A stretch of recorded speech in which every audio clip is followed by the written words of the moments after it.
Yo, welcome back to another episode of Superhero Swag. I'm your host, 16 the Icon, aka Mr. Superhero Swag. And today we're going to take a look at the Marvel's Legends series, Marvel Retro Card Spider-Man Chameleon. And we've been waiting on this guy for a minute. Everybody remembers from the animated series, the episode where he took on a bunch of different people's identities. And of course you've got the crumpled up J. Jonah Jameson mask for him to hold as one of the accessories. He comes with this particular gun that he has, that I have him right here with.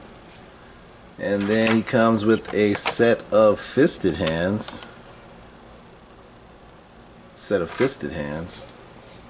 But let me adjust the lighting right here for you. Alright, but that's pretty much it. He comes with that rifle. He comes with a pistol that comes in there. Let me get the pistol. There we go.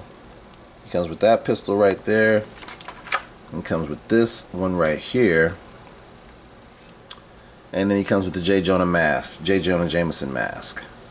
Alright, so this character, of course, you know he can do a bunch of things.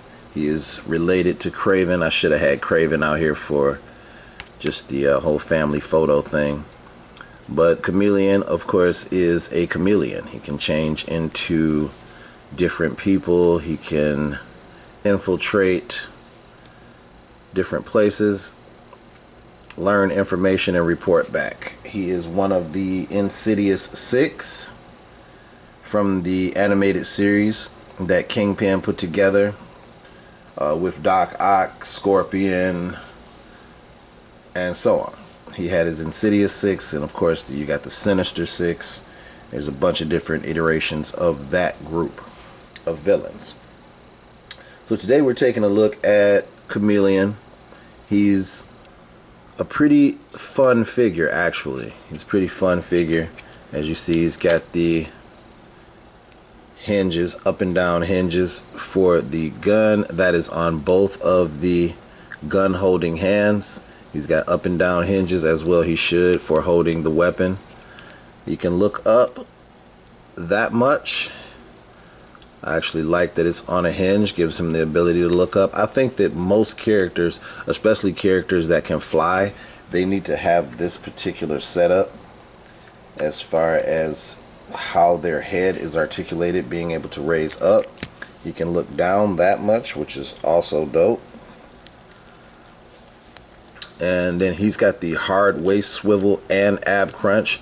I know a lot of people are getting more into the rocker, you know, the ab rocker. They feel like that's better. I like the ab crunch and hard waist swivel. I do like that first for characters. I do like that. I mentioned that on another episode. I just feel like you can get a lot of dynamic poses when you can get this crunch, especially if they get it really good and you can get that crunch. You can get a lot of dynamic poses with that. So his arms will come in. Alright, his arms will come in that far, so you can get him in a nice vanilla pose. He's got the upper thigh cut. As I said, hard waist swivel, ab crunch, looks up this far, looks down that far, full rotation, upper bicep swivel, double jointed elbows. And this part of the costume moves right along with the arm, so it does not interrupt the articulation of the figure.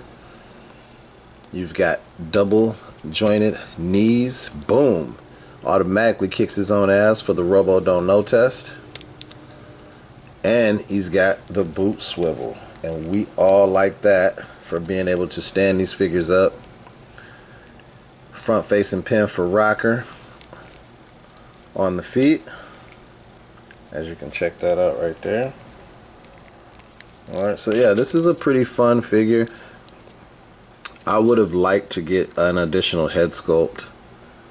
I don't know, maybe a more expressive head sculpt. I mean, we've been talking about this in the community for a while. We have not really been getting a lot of accessories, and the accessories that we have been getting outside of Francine Fry's latest electrical effects, they have actually been rinse, repeat, rinse, repeat, rinse, repeat with the same accessories, man. So it's, I mean, you know, it's the same accessories. We need to figure out how to get better accessories, maybe a more expressive head, maybe a different head. I mean, I guess they're saying that, you know, if you want a different head, you can easily just put it on, you know, take this head off, put another head on, because he is the Chameleon. But I just really feel like we should get just a little bit more for our $24.99, because this guy, he's got more accessories than most in this wave. He's got 2 guns, he's got a fake mask of J. Jonah Jameson, and he's got an extra set of hands. He is outdoing a lot of figures. Not necessarily, maybe not necessarily in this wave. Maybe not necessarily in this wave, because they all have extra sets of hands. I think Spider-Man Unlimited might even have a web line. But as a whole, as a company, Marvel Legends has been skimping us out on the accessories. So maybe that's where my issue is. Maybe that's where my issue is. This is a pretty decent figure, though. He will be showing up in the Spider-Man series for sure. I know. I have something written in for this guy already.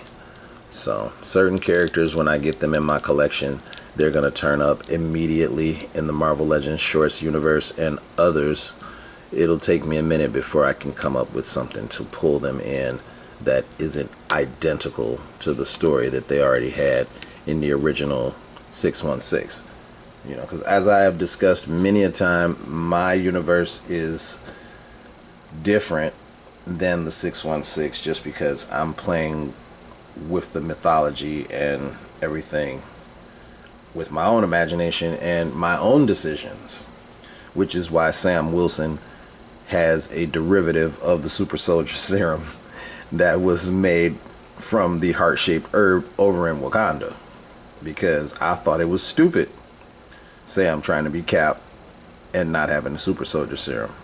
I don't care what argument you have for he's still a good guy and he's one of us and any man could, yeah, whatever. It's a comic book story. That man needs super strength in order to represent Captain America. Period. Point blunt. End of discussion. I'll grab my baby powder and slap whoever I need to, but that's how I feel about it. Alright, so yeah, nice figure, fun to play with, will be featured in my shorts universe. Been waiting on this guy for a minute. Glad that I was able to hold out until they got us a nice representation of this character. I like the sculpt work, you know, I mean, and the attention to detail with his belt and everything. It's cool, man. This is one of those figures that, you know, you could pretty much knock it out of the park just by doing what you were supposed to, which was keeping it real. I went and watched this episode on the Spider-Man animated series. I went and watched this episode and I'm like, oh, okay, so that's why they put the J. Jonah Jameson mask in there, because he actually became J. Jonah Jameson in that episode and confused a bunch of the co-workers at the Bugle, because they were like, what are you talking about? But yeah, check that episode out on Disney Plus, Spider-Man the Animated Series. Hopefully they do a reboot of the Spider-Man the Animated Series like they did for X-Men, because I think that would be fire. But like I said, man, these are shorter reviews, you know, shorter reviews, because it's really not a whole lot going on with the figure other than to tell you that it is a decent figure and a good pickup.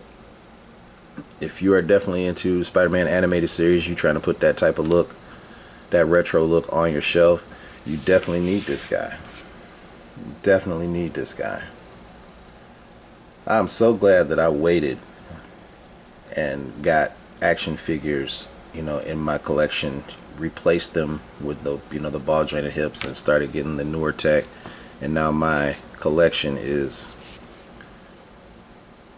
makes me smile. I know that for sure. I go in the Hall of Legends every other day, man, and I'm just like, yeah, I gotta change stuff around. Yeah, I gotta dust stuff off. But man, it's dope in there, man. It's dope. Alright, so like, comment, subscribe, get notified. Thank you for watching. This has been another episode of Superhero Swag, here with the retro series Spider-Man animated Chameleon.